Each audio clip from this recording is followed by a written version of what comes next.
Dear aspirants, I welcome you all at Parcham classes. एक बार फिर एक नया मंडे आया है कुछ नई करंट अफेयर की न्यूज के साथ। इस हफ्ते फाइनेंस और इकोनॉमिक्स की दुनिया में क्या हुआ है उसके बारे में हमें डिस्कस करना है। तो इस हफ्ते हम 18 अप्रैल से 23 अप्रैल जो अभी बीता हफ्ता है उसकी सारे फाइनेंस अफेयर्स को डिस्कस करेंगे। आगे बढ़ने से पहले आपको मैं सवाल ई बुक के बारे में बताना चाहती हूँ। ये करंट अफेयर ऑब्जेक्टिव ई बुक है, सॉफ्ट कॉपी है। जो भी एस्पिरेंट प्रैक्टिस के लिए या एमसीक्यू कैसे पूछे जाते हैं करंट अफेयर्स से उसका प्रैक्टिस करना चाहता है या एक आइडिया लेना चाहता है, तो आप लोगों के लिए ये बेस्ट तरीका है अपने करंट अफेयर को और ज्यादा मजबूत बनाने का। जो ये हमारी बुक होगी ये 4 एडिशंस में आएगी, क्वार्टरली बेसिस पे बुक आएगी। अगर आप लोग सब्सक्रिप्शन लेते हैं तो आपको पूरा मंथली कंपाइलेशन आपको एक जगह मिल जाएगा, ठीक है। अगर आप सब्सक्रिप्शन नहीं लेते हैं तो क्वार्टरली बेसिस पे आपको ये 4 बुक जो है वो parchamclasses.in से डाउनलोड करनी होगी। जो सब्सक्रिप्शन ले रहे हैं वो परचम ऐप से इस बुक को ले लेंगे और जो नहीं ले रहे हैं वो parchamclasses.in से पीडीएफ्स को डाउनलोड कर लेंगे जो क्वार्टरली बेसिस पे आएंगे, ठीक है। पहली पीडीएफ हमारी ऐप पर अवेलेबल हो चुकी है, आप लोग देख सकते हैं। उसके बाद कुछ कोर्सेज चल रहे हैं। एसएससी जनरल अवेयरनेस का एक कोर्स चल रहा है, history, geography, polity, static, GK सब कुछ कवर करवाया जा रहा है जिस कोर्स में। ये बिल्कुल जीरो से हाई लेवल तक का कोर्स पूरी टीम ने मिलकर तैयार किया है और पूरा रिकॉर्डेड सेशन आपको मिलेगा। ये पूरे रिकॉर्डेड फॉर्मेट में डे 1 पे पूरा सिलेबस आपके हाथ में होगा। दूसरी तरफ ये आप देख रहे हो ये इकोनॉमिक्स का कोर्स है जीरो से हाई लेवल तक का, जिसके अंदर मैंने खुद एक एक चीज आपको पढ़ाई है और पूरा रिकॉर्डेड फॉर्मेट में आपको ये बैच भी मिलेगा। दोनों ही बैचेस पे अगर आपको 10% की छूट चाहिए देन यूज कोड पायल 10, ठीक है। अभी देखते हैं अभी कौन कौन सी न्यूज हमें करनी है।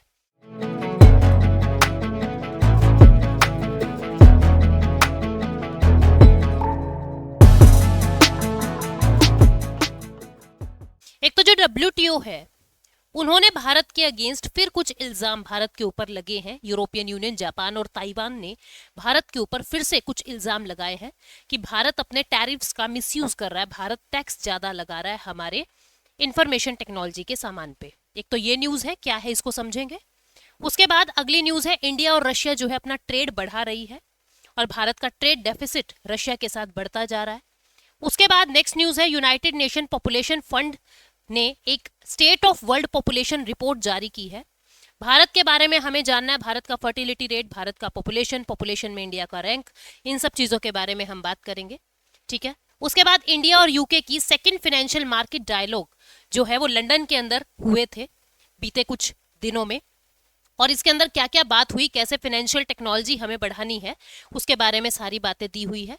फिर मिनिस्ट्री ऑफ जल शक्ति ने वाटर बॉडीज का पहला सेंसस जारी किया है, कहाँ पे कितना पानी है, कितना पानी पीने योग्य है, कितना पानी पीने योग्य नहीं है, वो सारी रिपोर्ट मिनिस्ट्री ऑफ जल शक्ति ने दी है, उसकी बात करेंगे। इंडिया और डेनमार्क ने ग्रीन स्ट्रेटेजिक पार्टनरशिप की तरफ कदम बढ़ाए हैं, क्या है जीएसपी, बात करेंगे। ज़ॉम्बी बैंक, ये भी एक बहुत बड़ी समस्या है इकोनॉमी के अंदर, व्हाट इज ज़ॉम्बी बैंक उसको देखेंगे। 2023 की global food policy report release की है international food policy research institute ने। क्या कहता है कि कितने लोग अंडर नरिश्ड हैं, कितने लोग माल न्यूट्रिशन के शिकार हैं, कितने लोग फूड क्राइसिस झेल रहे हैं और कैसे हम उनको अच्छा कर सकते हैं, इस रिपोर्ट के अंदर ये सारी बातें बताई हुई है। उसके बाद यूरोपियन पार्लियामेंट ने मार्केट इन क्रिप्टो एक्ट यानी मीका को अप्रूवल दे दिया है। क्या है ये मीका, उसकी बात करेंगे। उसके बाद लास्ट न्यूज जो है, तमिलनाडु ने फैक्ट्री एक्ट के अंदर कुछ अमेंडमेंट्स की है, ठीक है। तो इतनी सारी न्यूज हमको आज के सेशन में करनी है, एक एक करके सब पढ़ते हैं। सबसे पहली जो न्यूज आपको देखने को मिल रही है दैट इज WTO वाली। WTO ने क्या किया है स्टूडेंट, WTO ने भारत के ऊपर इल्जाम लगाए हैं, यानी WTO के अंदर भारत के खिलाफ इल्जाम गए हैं। यूरोपियन यूनियन, जापान और ताइवान ने भारत के ऊपर इल्जाम लगाए हैं कि भारत जो है अपनी ड्यूटीज का मिसयूज कर रहा है। क्या मतलब हुआ, देखो लेट 90s में एक कानून आया था IT agreement act. IT agreement act, Bharat और यूरोप के बीच में एक कानून आया था आईटी एग्रीमेंट एक्ट, जिसमें भारत ने यूरोप से कहा था कि हम अपना टैक्स जो है वो रिड्यूस करेंगे, हम इंपोर्ट ड्यूटी कम से कम लगाएंगे, हम इंपोर्ट ड्यूटी ना के बराबर लगाएंगे। लेकिन 2007 में क्या हुआ, भारत ने कुछ सामानों पे कस्टम ड्यूटी इंक्रीज कर दी। जब दूसरे देश से सामान आ रहा है, स्पेशली यूरोपियन यूनियन, जापान और ताइवान से जब सामान आता था इंफॉर्मेशन टेक्नोलॉजी का, तो भारत ने क्या किया, उनके ऊपर टैक्स ज्यादा लगा दिए। जिसकी वजह से डिस्प्यूट स्टार्ट हो गया। अभी क्या हुआ है, भारत के अंदर प्रोडक्शन लिंक्ड इंसेंटिव स्कीम चल रही है, PLIS, production linked incentive scheme चल रही है, जिसके तहत भारत क्या कह रहा है कि जो भी प्रोडक्ट है, भारत का ही प्रोडक्ट हमको, यानी डोमेस्टिक प्रोडक्ट हमको ज्यादा इंप्रूव करने हैं। ठीक है, ये प्रोडक्शन लिंक्ड इंसेंटिव स्कीम है। जितना प्रोडक्शन आप अपने देश में करोगे उतने ज्यादा इंसेंटिवाइज आपको किया जाएगा, जिसके चलते हम दूसरे देश के सामान को रोक रहे हैं कि दूसरा देश हमको सामान मत भेजो, हम अपना सामान खुद बनाएंगे और फिर उससे आगे काम करेंगे, उसको एक्सपोर्ट इंपोर्ट हम करेंगे, हमें इंपोर्ट मत कीजिए, हमको सामान नहीं चाहिए। जिसके चलते भारत ने बहुत सारा टैक्स जो है यूरोपियन यूनियन, जापान और ताइवान की मार्केट पे लगा दिया, ऐसा उनका कहना है। ठीक है, भारत इसके बारे में अभी कुछ नहीं कह रहा है। WTO के अंदर केस गया है, भारत ने कहा है हम अपनी लिमिट्स के अंदर है, हम कोई एक्स्ट्रा काम नहीं कर रहे हैं, हम भारत की तरक्की के लिए कर रहे हैं और नेशनल इंटरेस्ट में जो चाहे हम कर सकते हैं। ठीक है, तो ये एक पूरी न्यूज थी जिसके बारे में आप यहाँ पे देख रहे हो कि WTO ने इंडिया को ये धमकाया है कि आप जो ये डिस्प्यूट चल रहा है यूरोपियन यूनियन, जापान और ताइवान को लेके, इंपोर्ट ड्यूटीज जो आप लगा रहे हो IT प्रोडक्ट्स पे, जैसे मोबाइल फोन और इंटीग्रेटेड सर्किट्स पे, ये गलत है। ठीक है, ऐसा WTO कह रहा है। WTO का एक डिस्प्यूट सेटलमेंट सिस्टम होता है। WTO 1 जनवरी 1995 को अस्तित्व में आता है। उससे पहले इसको general agreement on trade and tariff, GATT के नाम से जाना जाता था। पहले इसको GATT कहते थे 1947 में, लेकिन 1 जनवरी 1995, 1 जैन 1995 को उरुग्वे राउंड ऑफ क्लॉज में हमने इसका नाम WTO रखा। अब WTO के अंदर डिस्प्यूट सेटलमेंट के दो तरीके हैं। पहला तरीका कि पार्टीज अपने आप ही म्यूचुअली सॉल्यूशन निकाल ले, आपस में बात करके बायलैटरल कंसल्टेशन कर ले, और दूसरा तरीका है बीच में एक बिचौलिया ले लेना, यानी बीच में एक एडजुडिकेटर ले लेना, और वो एडजुडिकेटर फिर आपकी सारी समस्याओं को सुलझाएगी। ठीक है, और उस एडजुडिकेटर के लिए एक पैनल और एक एपिलेट बॉडी की रिपोर्ट होगी, मतलब पूरा एक एपिलेट बॉडी होता है जो इनके बीच में एडजुडिकेशन कराता है। 3 स्टेजेस होंगे WTO डिस्प्यूट सेटलमेंट प्रोसेस के। सबसे पहला कंसल्टेशन बिटवीन द पार्टीज, सबसे पहले तो दो पार्टीज आपस में कंसल्ट कर लेगी। दूसरा adjudication by panels and if applicable by appellate body. क्या कह रहा है ये, पैनल के बीच में जो पैनल हमने बनाया है, जैसा पैनल हम बनाएंगे जो इनके बीच में एडजुडिकेशन का काम करेगा, अब वो एडजुडिकेशन करेंगे। ठीक है, जैसा एपिलेट बॉडी कहेगी वो पैनल का जो एडजुडिकेशन है वैसा वैसा चलेगा। इम्प्लीमेंटेशन करेंगे, फिर जो भी पैनल ने कहा है, जो भी एपिलेट बॉडी ने बीच का रास्ता निकाला है कि भैया तुम मान जाओ या तुम मान जाओ, फिर उसका इम्प्लीमेंटेशन होगा। इस तरीके से 3 स्टेजेस में WTO का डिस्प्यूट सेटलमेंट सिस्टम चलता है। जो ये एपिलेट बॉडी है इसमें 7 मेंबर्स होते हैं। ठीक है, 4 साल के लिए इनको चुना जाता है और इनको रीअपॉइंट केवल एक ही बार किया जा सकता है। तो ये पूरी न्यूज थी जिसके बारे में हमने डिस्कस किया। Let us move to next news, that is India Russia trade relation. India Russia trade relation बढ़ता ही जा रहा है, रूपी रूबल का जो ट्रेड है वो बढ़ता ही जा रहा है। भारत क्या कर रहा है, रशिया के साथ बहुत गहरे ट्रेड रिलेशन बढ़ाता जा रहा है। अभी हमने पीछे न्यूज में ही पढ़ा था, मैंने ही आपको पढ़ाया था, इंडिया और रशिया के बीच में वोस्ट्रो और नोस्ट्रो अकाउंट खुल रहे हैं ताकि हम डॉलर को बाईपास करके रूपी का इंटरनेशनलाइज कर सके और रशिया के साथ ट्रेड अच्छा हो सके। रूपी रूबल के ट्रेड को बढ़ाया जा रहा है। ठीक है, एडवांस्ड नेगोशिएशन किए जा रहे हैं, पहले ही बातचीत चल रही है फ्री ट्रेड एग्रीमेंट करने के लिए। ये फ्री ट्रेड एग्रीमेंट क्या होता है कि हम तुम्हारे सामान पे टैक्स नहीं लगाएंगे, तुम हमारे सामान पे टैक्स मत लगाना। ठीक है, इंडिया रशिया का जो बायलैटरल ट्रेड है वो बहुत ज्यादा बढ़ चुका है। ठीक है, फरवरी 2023 में ये 45 बिलियन डॉलर तक पहुंच चुका है। हमने तो उम्मीद की थी केवल 30 बिलियन डॉलर की, लेकिन ये 45 बिलियन डॉलर तक पहुंच चुका है।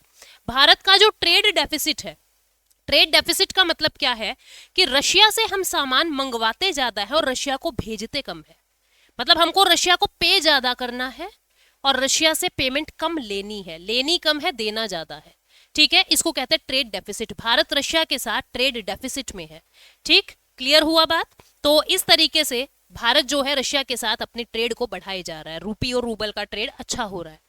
नेक्स्ट न्यूज है, यूनाइटेड नेशन पॉपुलेशन फंड ने एक रिपोर्ट रिलीज की है जिसमें स्टेट ऑफ वर्ल्ड पॉपुलेशन बताया है कि पूरी दुनिया में पॉपुलेशन की क्या स्टेज है, क्या स्थिति है। ठीक है, 2023 के लिए ये रिपोर्ट आई है। रिपोर्ट का टाइटल क्या है, state of world report 2023। 8 billion जिंदगी के लिए, इनफाइनाइट पॉसिबिलिटीज ये पूरी थीम है, ठीक है। 8 बिलियन जिंदगी लाइव्स और इनफाइनाइट पॉसिबिलिटी, ये पूरी थीम है इस रिपोर्ट की। ये एक एनुअल फ्लैगशिप पब्लिकेशन है, 1978 से हर साल इस पब्लिकेशन को जारी किया जा रहा है। इसमें की हाईलाइट क्या है, पूरी दुनिया में मोस्ट पॉपुलेशन हमारा प्यारा भारत है। India is the most populous country in the world, US third number पे है, ठीक है। More than 2/3 of India's population belong to, मतलब हम किस एज ग्रुप से रहते हैं, 15 से 64, 15 से 64 ईयर्स के एज के जो स्टूडेंट्स हैं, या मैं कहूंगी कि पर्सन है, 68% लोग भारत में हैं। 10 से 24 आयु वर्ग के 26% लोग, और making India one of the youngest country in the world, India जो है पूरी दुनिया का सबसे यंगेस्ट कंट्री बन गया है। लाइफ एक्सपेक्टेंसी हमारी 71 ईयर्स मैन के लिए और 74 ईयर्स विमेन ज्यादा जीती हैं पुरुषों से, क्योंकि दिमाग खा जाती है ना पुरुषों का, है ना। तो 71 ईयर्स, जस्ट किडिंग, सीरियस मत ले जाना, अभी फेमिनिस्ट कहीं स्टार्ट हो जाए, मैडम ने ये क्या बोल दिया वो क्या बोल दिया, मजाक कर रही हूँ। 71 ईयर्स लाइफ एक्सपेक्टेंसी मैन की है, 74 ईयर्स जो है वो विमेन की है। मतलब एक बार जिंदा हो गए तो अमूमन 71 साल और 74 साल की जिंदगी तक वो जीते रहते हैं, ठीक है। लाइफ एक्सपेक्टेंसी की बात कर ली। इंडिया का टोटल फर्टिलिटी रेट, मतलब अपने रिप्रोडक्टिव एज में एक महिला कितने बच्चों को जन्म दे रही है, it is estimated at 2, that is good, ठीक है, बहुत ज्यादा अच्छा नहीं होता है। सेंट्रल और साउदर्न एशिया जो है वो मोस्ट पॉपुलस रीजन है पूरे दुनिया के। 2037 तक सेंट्रल और साउदर्न एशिया बहुत ज्यादा जनसंख्या वाले क्षेत्र रहेंगे।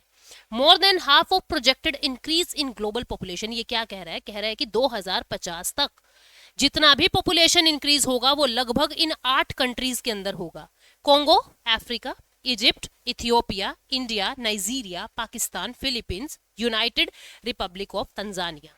ये 8 देश ऐसे हैं जो पूरी दुनिया की 50% से ज्यादा वृद्धि अकेले ये 8 देश कर देंगे, ठीक है। ये पूरी रिपोर्ट थी। अब इस फंड के बारे में जानते हैं जिसने ये रिपोर्ट जारी की है।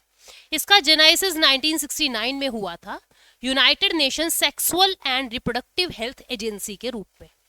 इसका काम क्या था कि जो भी रिप्रोडक्टिव हेल्थ सर्विसेज है या सेक्सुअल हेल्थ सर्विसेज है, वॉलेंट्री फैमिली प्लानिंग है, मैटरनिटी हेल्थ केयर है, सेक्सुअल एजुकेशन है, इन सब चीजों को सपोर्ट करना, ठीक है। United nation economic and social council यानी इकोसोक, इस मैंडेट को इसने इस्टेब्लिश किया था। यूएन के 6 ऑर्गन है, उन 6 ऑर्गन में से एक इकोसोक है। इकोसोक ने इसको इस्टेब्लिश किया था, ठीक है। It is working with government partners और बाकी यूएन एजेंसीज के साथ ही काम कर रहा है। सस्टेनेबल डेवलपमेंट गोल्स को इन्हें टैकल किया हुआ है, जैसे गोल नंबर 3 है हेल्थ को लेके, गोल नंबर 4 एजुकेशन को लेके, गोल नंबर 5 जो है जेंडर इक्वालिटी को लेके। इन सब चीजों को हमें पूरा करना है, यूनाइटेड नेशन पॉपुलेशन फंड ऐसा कहता है। नेक्स्ट न्यूज है, इंडिया और यूनाइटेड किंगडम के बीच में दूसरी फाइनेंशियल मार्केट डायलॉग हुआ है लंदन में, 2021 में हुआ था, ठीक है। और 2021 में हमने कुछ बातें अडॉप्ट की थी कि 2030 तक हम उन एलिमेंट्स को पूरा कर देंगे। डायलॉग में 6 थीम्स पे बात हुई है। बैंकिंग पेमेंट्स कैसे और बेहतर कर सकते हैं, क्रिप्टो एसेट्स का क्या करना है, insurance and re insurance, capital market, asset management and sustainable finance. In 6 themes पे इंडिया और यूके के बीच में बात हुई है। डायलॉग के ड्यूरिंग यानी डायलॉग के दौरान इंडिया और यूके फाइनेंशियल पार्टनरशिप ने एक रिपोर्ट रिलीज की है, और रिपोर्ट का नाम क्या है, harnessing the power of fintech and data, कि हमको फाइनेंशियल टेक्नोलॉजी का डाटा हार्नेस करना है, एम्पावर करना है, डाटा और ज्यादा स्ट्रॉन्ग करना है फाइनेंशियल टेक्नोलॉजी का। जो ये इंडिया और यूके फाइनेंशियल पार्टनरशिप है, ये लॉन्च कब हुआ था, UK India economic and financial dialogue 2014 में। 2014 में इन दोनों का पार्टनरशिप रिलीज हुआ था, ताकि पॉलिसी रिफॉर्म्स में, ट्रेड में, इन्वेस्टमेंट में एक दूसरा देश जो है एक दूसरे की मदद कर सके। फाइनेंशियल टेक्नोलॉजी जो है इट इज ब्रॉडली यूज्ड, ये शब्द जो है इसके अंदर क्या क्या आ जाएगा, इमर्जिंग टेक्नोलॉजीज के अंदर इनोवेशन, फाइनेंशियल सर्विस सेक्टर के अंदर इनोवेशंस, इंफॉर्मेशन टेक्नोलॉजी के अंदर हमें कैसे रिलायंस को बढ़ाना है, ठीक है। बेनिफिट्स क्या होंगे फाइनेंशियल टेक्नोलॉजी के, लोगों के अंदर अवेयरनेस फैलाना है फाइनेंशियल टेक्नोलॉजी को लेके। भारत के पास जो टेक्नोलॉजी है फाइनेंशियल फील्ड में वो ऑल ओवर वर्ल्ड तक प्रमोट करनी है। सेंट्रल बैंक डिजिटल करेंसी का जो इंडिया का जो सेंट्रल बैंक डिजिटल करेंसी है वो ऑल ओवर वर्ल्ड में प्रमोट करना, और जो फाइनेंशियल टेक्नोलॉजी का डाटा है उसको और ज्यादा सिक्योर और ज्यादा फैलाना, ठीक है। तो इस तरीके से हमने देखा कि ये मीटिंग जो है दोनों के बीच में हुई है। मिनिस्ट्री ऑफ जल शक्ति ने एक रिपोर्ट जारी किया है, वाटर बॉडी का पहला सेंसस आया है। इसका ऑब्जेक्टिव क्या है? ताकि सारे वाटर बॉडीज के बारे में पता लगता रहे, भारत में कितना पानी कम हुआ, कितना ज्यादा हो गया। तो मिनिस्ट्री ऑफ जल शक्ति ने इसको रिलीज किया है। ठीक है, उनकी कंडीशन कैसी है, भारत में स्टोरेज कैपेसिटी कैसी है, पानी कितना वेस्ट हो रहा है, पानी कितना यूज हो रहा है। और irrigation census was launched in convergence with 6th minor irrigation census. जो ये सेंसस आया है पानी का, ये छठे इरिगेशन सेंसस के साथ कोलैबोरेट करके आया है।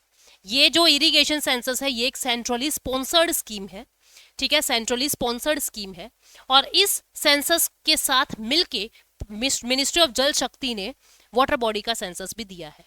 इसके अंदर सारे नेचुरल और मैन मेड हर तरीके की वाटर बॉडीज के बारे में जिक्र किया गया है। तो क्या बताया, हाइलाइट्स क्या है कि 24.24 लाख वाटर बॉडीज जो है वो इन्यूमरेट की गई हैं, मतलब नोट की गई हैं, एक लिस्ट बनाई गई है, जिसमें से 97.1% तो रूरल एरिया में है और केवल 2.9% अर्बन एरिया में है। टॉप 3 स्टेट्स कौन से हैं जहां सबसे ज्यादा वाटर बॉडीज है? West Bengal, Uttar Pradesh and Andhra Pradesh. West Bengal का जो साउथ परगना डिस्ट्रिक्ट है, highest number of water bodies है वहां पे। स्टेट और यूटी जहां सबसे कम वाटर बॉडी है, सिक्किम, चंडीगढ़ एंड दिल्ली। दिल्ली में तो पानी क्या, बस कुल्ला भी करना हो तो पानी का पैसे का पानी लो, इतना बुरा हाल है वहां तो।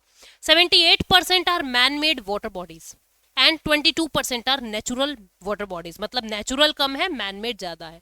यूपीएससी में स्टेटमेंट बन जाती है कि man made water bodies are more than natural, तो ये बात बिल्कुल सही है। ठीक है, प्राइवेट एंटिटीज की कितनी है? 55.2%। ठीक, वाटर यूजर एसोसिएट्स जो है वो एनक्रोचमेंट को प्रिवेंट करने के लिए काम कर रहे हैं।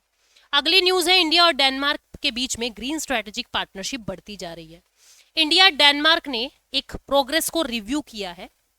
ग्रीन स्ट्रेटेजिक पार्टनरशिप का क्या मतलब है? Break these words. ग्रीन मतलब इको फ्रेंडली, स्ट्रेटेजिक मतलब सोच समझ के, पार्टनरशिप का मतलब होता है यह पार्टनरशिप, यानी कि ग्रीन फील्ड में सोच समझ के पैसा लगाना। That is green strategic partnership.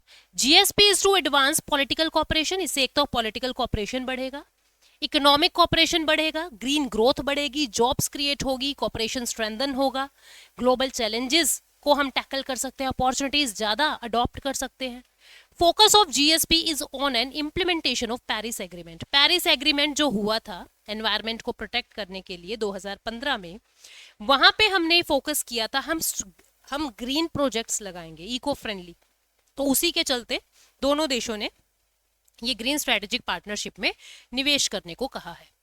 अभी ज़ॉम्बी लैंडिंग के बारे में बात करते हैं। क्या कहा गया है? जो इकोनॉमिस्ट हैं, जो एक्सपर्ट्स हैं, कि ज़ॉम्बी बैंकिंग भी हमारे लिए एक चैलेंज है। ज़ॉम्बी बैंकिंग क्या होते हैं? ऐसे बैंक जो ऑलरेडी फेल हो चुके हैं लेकिन दिखाने के लिए बहुत सारा एक्स्ट्रा लोन ले लेते हैं और इतना लोन ले लेते हैं जो पे भी नहीं कर पाते, फिर सरकार से मदद मांगते हैं।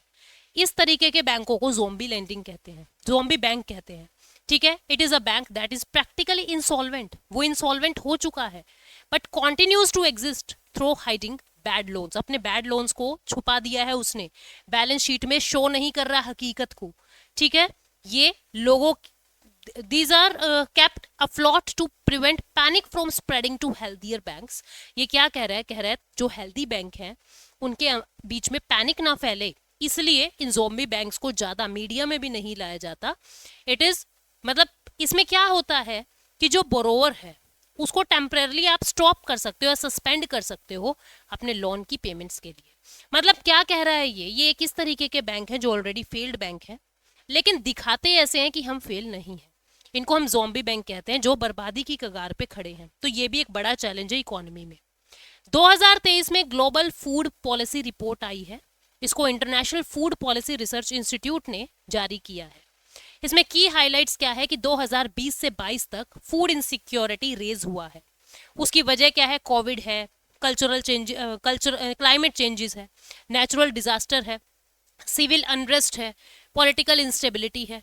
क्लाइमेट चेंज से 72 मिलियन से ज्यादा लोग जो है वो अंडर नरिश्ड रहेंगे 2050 तक का डाटा अगर हम देखें। ये रिपोर्ट कहती है हमको क्या क्या करने की जरूरत है। सबसे पहले रिस्क मॉनिटरिंग। आप पहले तो रिस्क को पहचानो, किस क्षेत्र में रिस्क है, ठीक है, यानी फेमाइन को डिक्लेयर करने के लिए प्रोटोकॉल को रिवाइज करने की जरूरत है, फेमाइन की परिभाषा बदलने की जरूरत है। ह्यूमैनिटेरियन रिस्पॉन्स मतलब इंसान क्या कर सकता है, हमने रिस्क को मॉनिटर कर लिया। अब इंसान का फर्ज ये बनता है कि एक पीस नेक्सस करे, यानी कि local procurement, nutrition sensitive programming, इन सब चीजों में वो काम करे और जो भी कमियां हैं उनको प्री आइडेंटिफाई करके उस पर काम करने की कोशिश करे। फिर बिल्डिंग रेजिलिएंट फूड सिस्टम, एक स्ट्रॉन्ग सा फूड सिस्टम बनाए, यानी कि ऐसी चीजों को बनाए जिससे क्राइसिस रिस्पॉन्स आप दे सको। जो भी शॉक आ रहे हैं, जैसे भाई मान लीजिए आपको पता है कि अभी मॉनसून अच्छा नहीं आएगा, तो ऑलरेडी आप एक बफर स्टॉक क्रिएट जमा करके रखें। ठीक है, जो पुराने साल की अनाज है, पुराने साल के गेहूं हैं, उनको इतने वाइज तरीके से विजडम का यूज करके आपको यूज करना है ताकि देश के अंदर भूख ना मचे।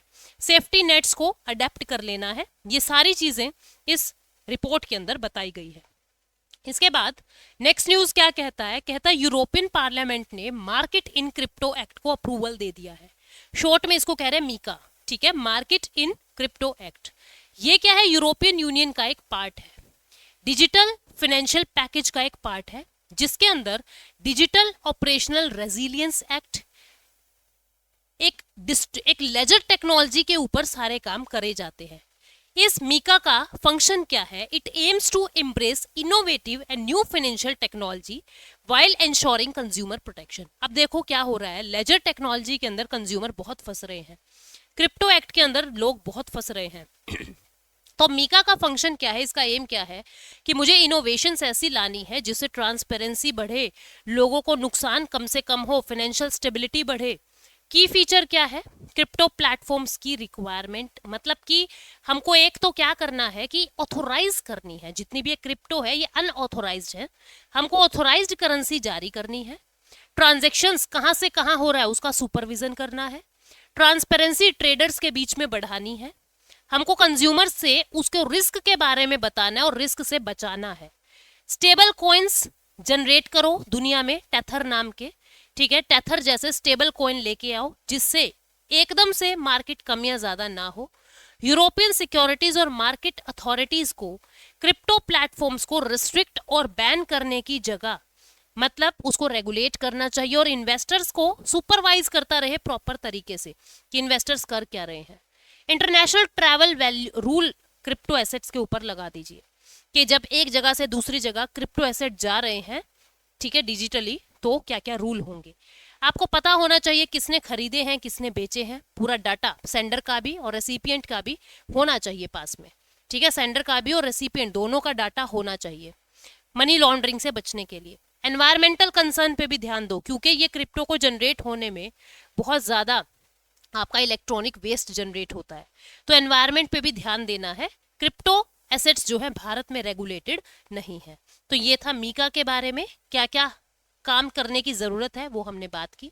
अभी लास्ट है, तमिलनाडु ने फैक्ट्रीज बिल के अंदर 2023 का अमेंडमेंट किया है। 1948 का जो कानून था उसके अंदर अमेंडमेंट किया है नए सेक्शंस को इंट्रोड्यूस करके। सेक्शन 127 जो था सेंट्रल कोड का, वो क्या करता है कि फ्लेक्सिबल वर्किंग आवर्स जो है वो अब इन्वॉल्व कर दिए कि एक दिन के अंदर आपको 12 घंटे तक काम करना होगा।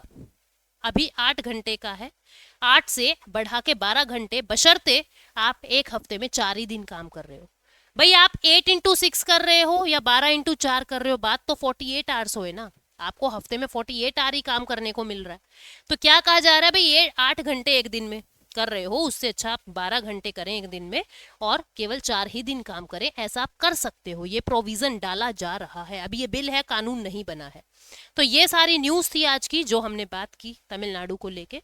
अभी आपको ये बताना है कि कौन सी मिनिस्ट्री ने फर्स्ट वाटर बॉडी सेंसस जारी किया है। कौन सी मिनिस्ट्री ने पहला वाटर बॉडी सेंसस जारी किया है, ठीक है, बाय विच मिनिस्ट्री, मिनिस्ट्री का नाम बताना है। और आपको साथ में दूसरा क्वेश्चन ये भी बताना है, मिनिस्ट्री बताना है और दूसरा ये बताना है maximum water bodies, maximum water body कौन से स्टेट्स में है। ठीक है, कौन से स्टेट्स में मैक्सिमम वाटर बॉडीज है। तो ये 2 क्वेश्चन का इंतजार मैं कमेंट सेक्शन में करूंगी। आई होप आप लोग इनका आंसर करेंगे। Thank you so much, take care, bye bye.